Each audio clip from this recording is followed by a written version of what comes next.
सिडको और महाराष्ट्र सरकार ने पुनर्वसन संबंधित A2 प्रकार कार्यों को बंद करने का मानव बीड़ा उठाया था।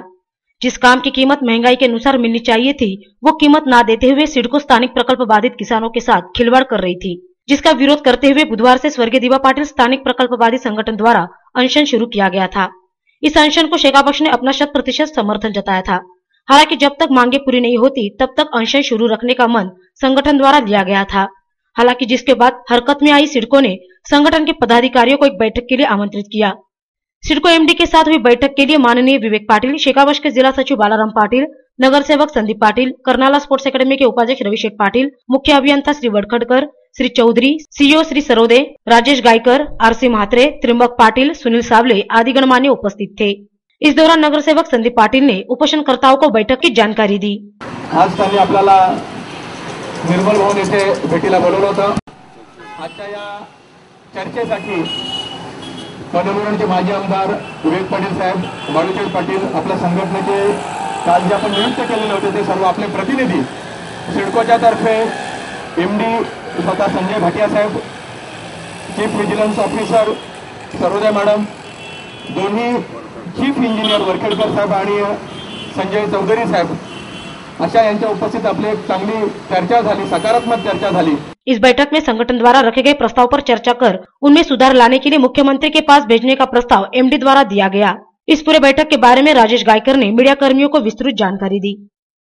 आज सिडको और हमारे संगठन की समिति के बीच बॉम्बे स्थित निर्मल कार्यालय में चर्चा हुई, जिसमें खुद भाटिया साहब थे, सरोदे मैडम थी, उसके बाद विवेक पाटिल साहब आए थे, बालाराम पाटिल साहब थे, जिला परिषद के हमारे उपाध्यक्ष अरविंद म्हात्रे साहब थे, और उसके साथ हमारे रविशेठ पाटिल थे, संदीप पाटिल जी थे, शशि डोंगरे थे हमारे अध्यक्ष, और हमारी बाकी कमेटी थी।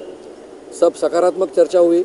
चर्चा के दरमियान हमने जो पहला मुद्दा उठाया था कि A2 का काम जो हमारा उदर निर्वाह का सबसे बड़ा साधन है हमारी ज़मीन जाने के बाद, तो उसमें हमारी चर्चा में एमडी साहब ने बहुत सकारात्मक भूमिका दिखाई और उन्होंने बताया कि मैं आपके डिमांड के खिलाफ नहीं हूँ, लेकिन गवर्नमेंट का एक अध्यादेश आया है और ये अध्यादेश यानी GR के कारण मैं इसमें आपको नैतिक पाठिंबा दे सकता हूँ।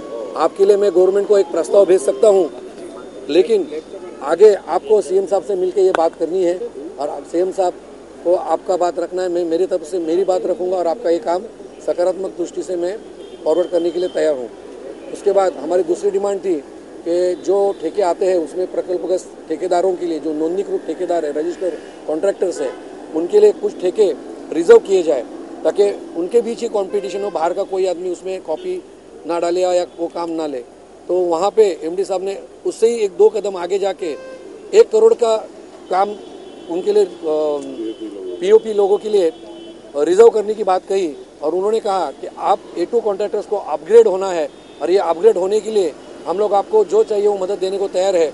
एक सिडको A2 कॉन्ट्रैक्टर्स की रजिस्टर्ड लिस्ट बनवाएगी और उसके तहत उनको ट्रेनिंग दी जाएगी।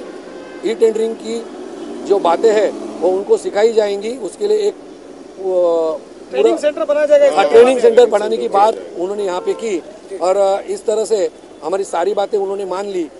इस बैठक के बाद उपोषणकर्ताओं ने अपना अनशन छोड़ दिया।